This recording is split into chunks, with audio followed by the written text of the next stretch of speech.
श्री स्वामी समर्थ। तुम्ही तुमच्या जीवनात जेवढी शांतता पाळाल, जितके मौन पाळाल, तितकेच तुम्ही मजबूत व्हाल। तुमच्या कल्पनेपेक्षाही देव तुम्हाला खूप काही आशीर्वाद देण्यासाठी येत आहे। ते भरघोस सुख तुमच्या दिशेने येत आहे, कारण तुम्ही ते आपल्या कर्माने निर्माण करू इच्छिता। तेव्हा देवाचा आशीर्वाद तुम्हाला त्या जागी प्राप्त होत आहे।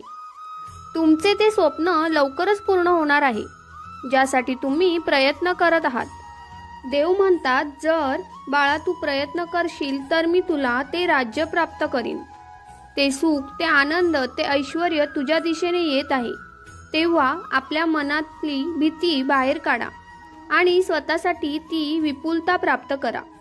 ही वेळ तुम्हाला देऊ इच्छितात, त्या विपुलतेत तुम्ही तो आनंद प्राप्त करा।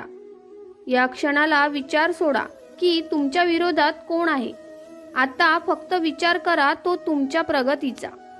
तुम्ही कसे पुढे जाल, तुम्ही ते कसे साध्य कराल, कारण तुझ्यासाठी जे अशक्य आहे ते शक्य होणार आहे। आज जरी त्या गोष्टीला वेळ लागत आहे, पण उद्या मात्र ते तुमच्या जवळ असेल। बाळा, तुझं कोणी आणि कितीही वाईट करू इच्छितो, पण मी तुझ्या पाठीशी उभा असताना ते तुझं वाईट करू शकणार नाही। जर तू हा विश्वास आणि एकदा पूर्णपणे श्रद्धा ठेव, मग बघ तुला ते चमत्कार पाहायला मिळतील। कोणीही तुझे वाईट करणार नाही, तुझ्यापर्यंत ते येऊ शकणार नाही। माझा चमत्कार तू प्राप्त करशील।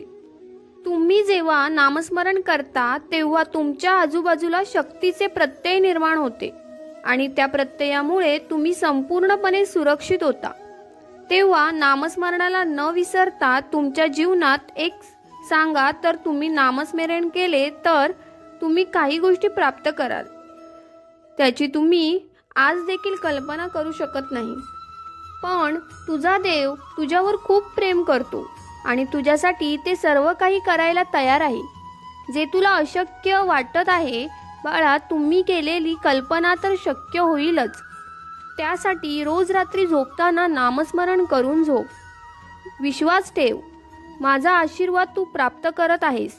आतापर्यंत जी काही काळजी करत होतास ती माझ्या चरणावर सोपवून निश्चिंत हो आणि मी तुला ते सर्व काही देईन। तुझे जीवन एका रात्रीत सुद्धा परिवर्तित होईल। माझा आशीर्वाद तुझ्या सोबत आहे, तो निरंतर राहील आणि तो कोणीही रोखू शकत नाही, कारण ते दैविक आशीर्वाद तुम्ही प्राप्त केले आहे। तुम्ही चांगली कर्म केली आहेत, तुम्ही एखाद्याचे चांगले विचार आणून त्यात सहाय्य केले आहे, तेव्हा देवाने ते चांगले कर्म पाहिले आहे।